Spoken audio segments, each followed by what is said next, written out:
Hello everyone, myself Patel Roshni from the Electrical Engineering Department of Mahatma Gandhi Institute of Technical Education and Research Center, Navsari, and the name of the subject is Effective Technical Communication. Subject code is 313004, which comes in second year, third sem. So today we will discuss about the chapter number 3, that is Technical Communication. So first is, what is technical communication? Technical communication means to convey scientific, engineering or other technical information.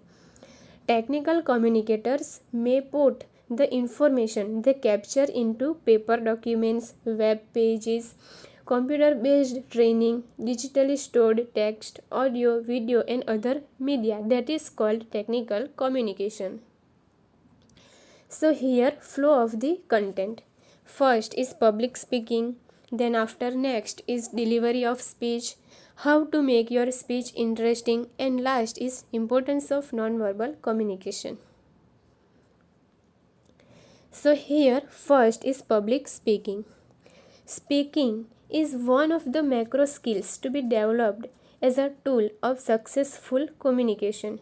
It is needed to organize properly before you initiate your speech.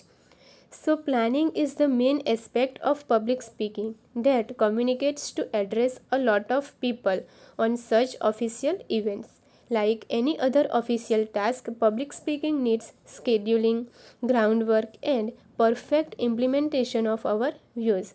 For all these things, a lot of struggle and persistence is needed by the speaker. Self-reliance, imagination of the subject, and speaking competence are the essential features of enhancement when speaking to the audience. So, public speaking is used to address a large number of people, to inform, create awareness, pursue, or provide solutions. For different purpose, the content and style of speech varies. You may have experienced speeches which has a good impact and those which are dull and boring, creating almost no effect in the minds of the audience. For example, you may have also participated in elocution or extemporary in your school and realized that it requires much more preparation than what you may have thought about. Means experience may have acted as a teacher, but a well prepared speech is always rewarding. So now let us understand different ways of giving a speech and important points to be kept in mind while preparing for a speech. So here the content, what and how to present or organizing the content. If you have been asked to deliver a speech on a given subject, the first thing is that you do to decide what to speak. The content mainly depends on the purpose of the speech and the audience.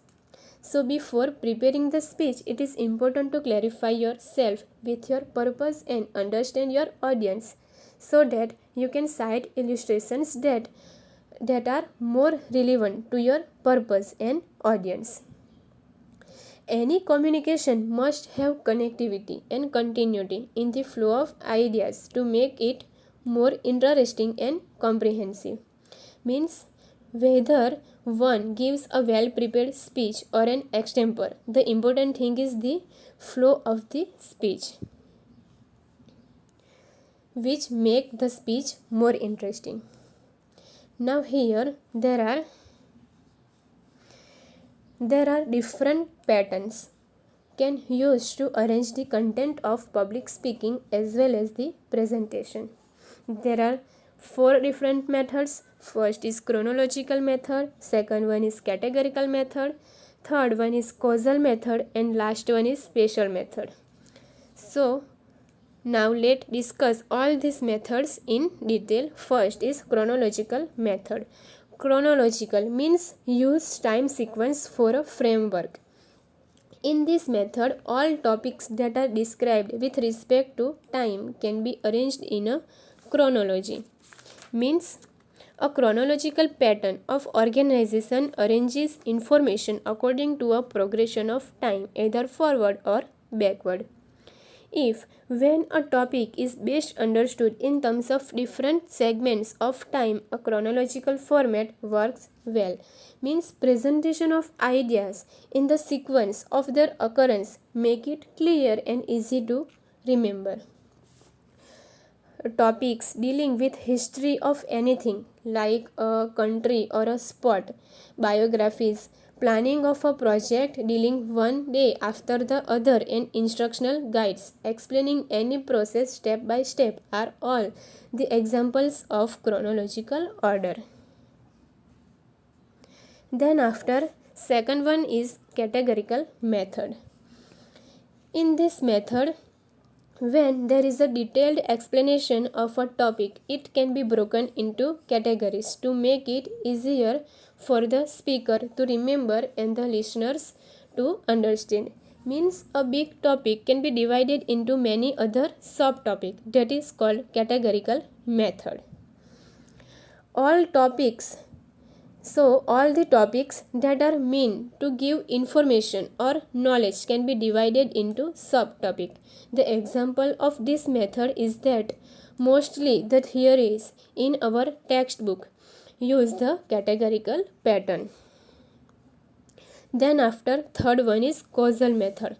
Causal means it presents problem with one or more solutions to it. So in this method, the content is mainly divided into the reason of a problem and its result, or the causes and its effect. Sometimes it is also followed by the solutions. Usually first the reason and then results are presented, but sometimes the reverse order may be used in order to create greater impact. This can be done by citing examples of effects of a problem which relates to the audience, creating more involvement and making it emotive. For example, topics like global warming. Suppose global warming is one type of problem. So here first is which creates the problem. Then after, second one is what is the solution for this problem. So simple, in causal method there is a two parts. First is problem and second one is what is the solution for that problem. That is called causal method. Then after, corruption, effect of social media, increasing number of nuclear families, etc. can be arranged in this type of method. Then after, last one is spatial method. Spatial method means there are topics where the reference can be a place. Means while describing about different cultures, you may refer to different places. Like for example, Abrama village is in the Navsari city. Also, if you are describing a structure of a building or a machine, you may move with respect to the space, like from inside to outside, top to bottom, or left to right. Then after, topics like Adalajni Vav, that is the masterpiece of a well, design of a lathe machine, a guide to North India tourist place, etc. can be arranged in spatial method. So in short, there are four methods of arranging the content, namely chronological, categorical, causal and spatial method, depending on the type of content. Chronological method means arranging in sequence of occurrence of events. Categorical method means categorizing in various types. Causal method means to present a causes and effect of an issue, and spatial method uses places or space as a reference. Then after, next is delivery of speech. There are different ways that people use to deliver the speech. Different people may choose a different way to deliver a speech as per their preference and convenience, but each have their own advantages and disadvantages. You must choose the delivery of speech appropriate for a public speech, elocution and presentation, keeping in mind the advantages and disadvantages so as to make it more effective. So here there are 4 types of ways to deliver a speech. First is memorization, manuscript, impromptu, and fourth one is notes. Let us discuss all types in detail. So here first way is that memorization. Memorization means write down your speech and read it several times to memorize, and then speak in front of the audience from your memory. Means speaking from your memory at the time of public speech. We have to remember all the content of the speech and deliver it preciously. Once we select this method together with preparing it properly, we have to practice to give the speech perfectly. In this method of speaking from memory, attentiveness and reminiscence power play a pivotal role. So, in this type of delivery of speech, you don't keep a paper with you containing your speech or brief note, as you can show in the picture. So here there are some advantages and disadvantages for these ways. The advantages first is, as you have memorized, you will not leave out any point. Then after next is, there is a very high scope of eye contact and gestures. Gestures means our hand movements.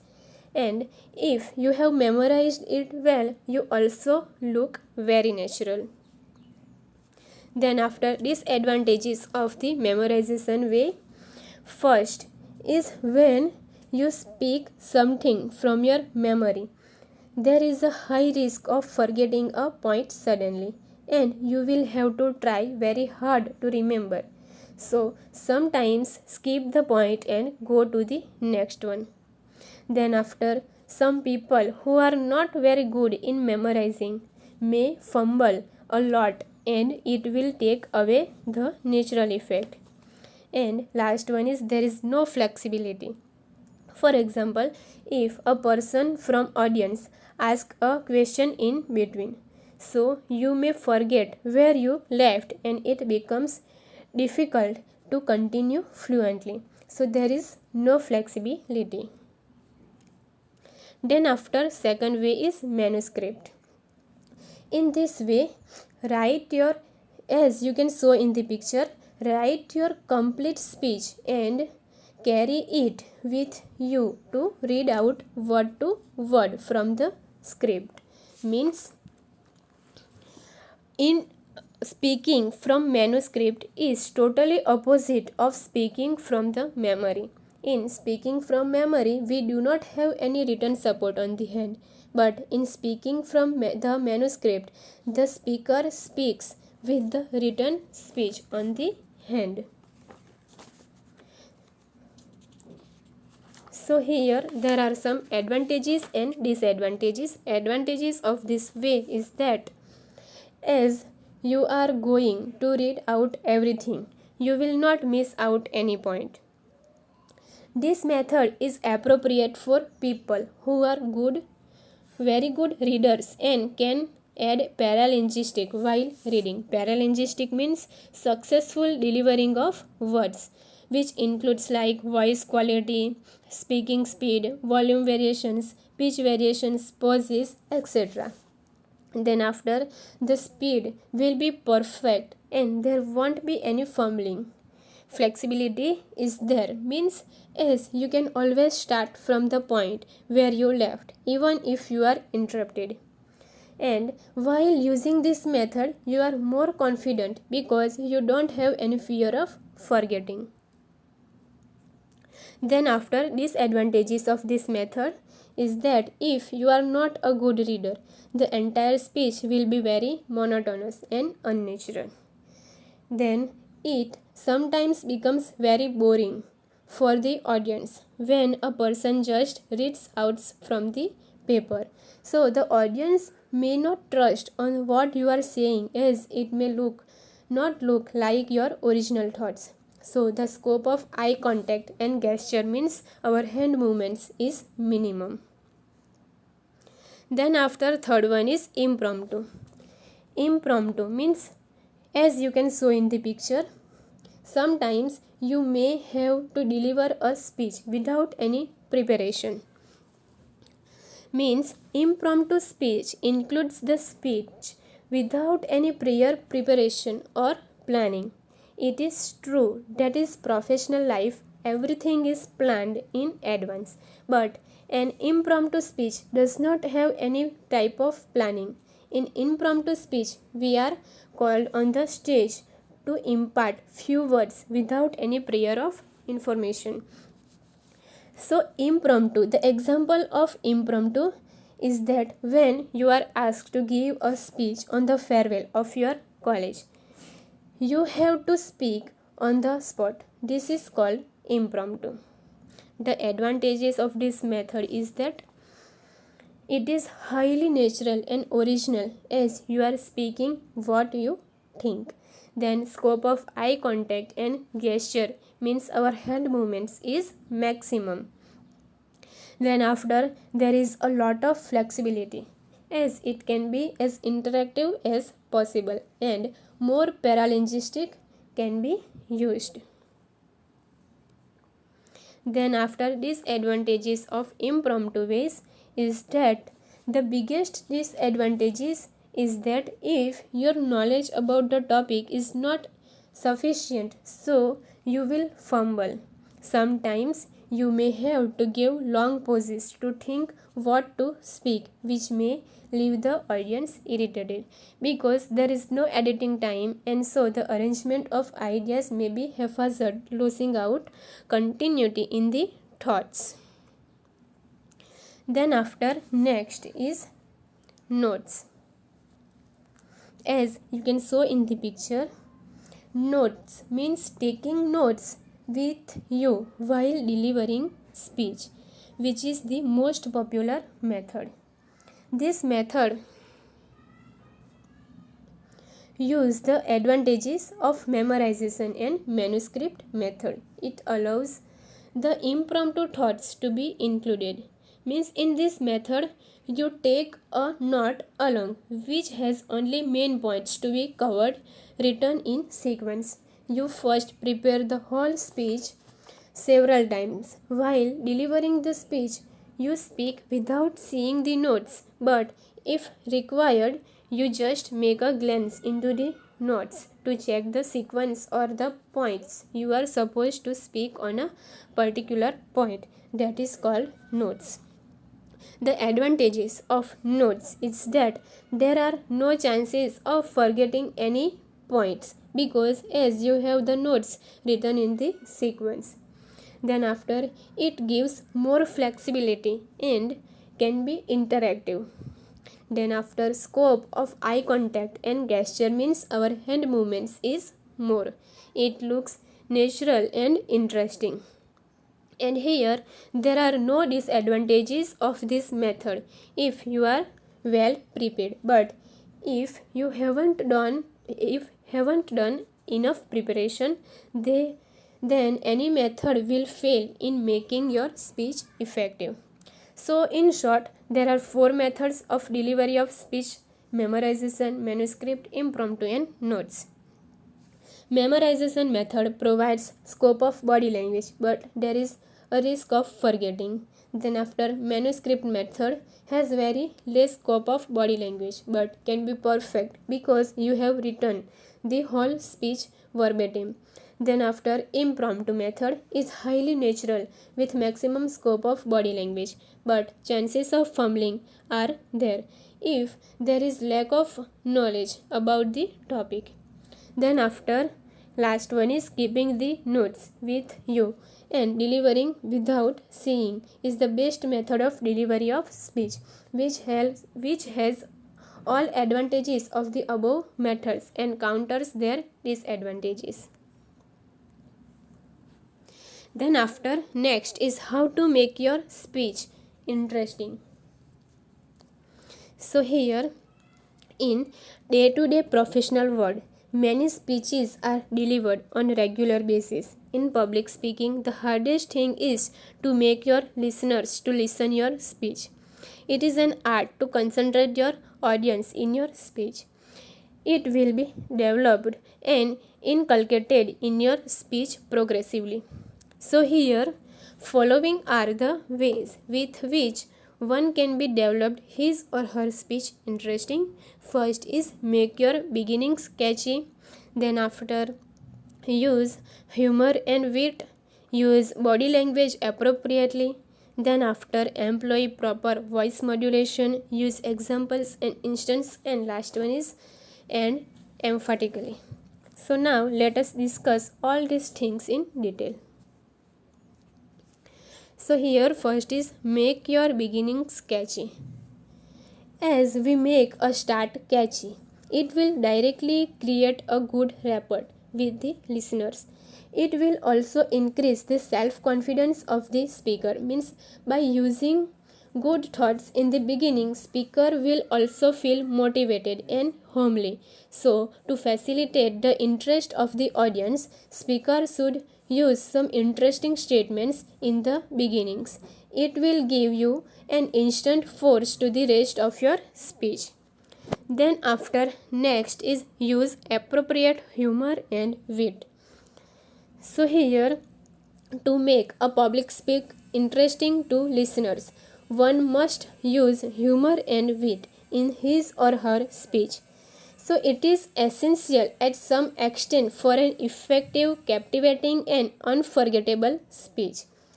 If humor and wit is used properly, it creates a lively effect in the mind of the listeners.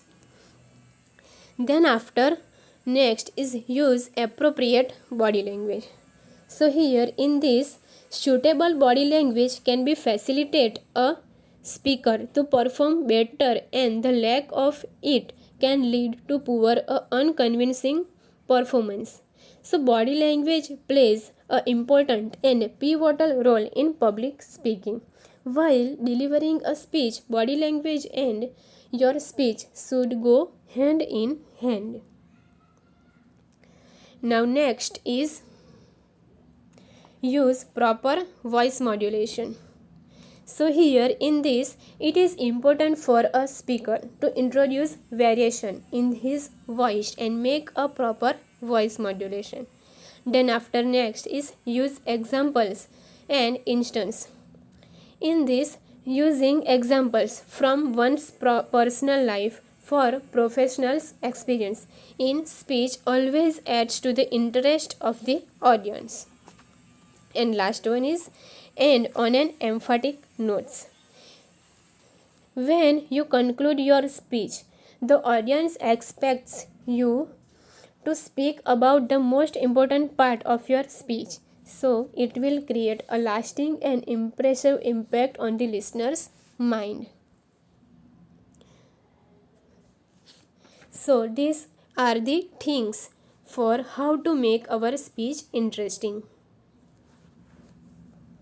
Then after, next is importance of non-verbal communication, or how non-verbal communication is sometimes important for more impact.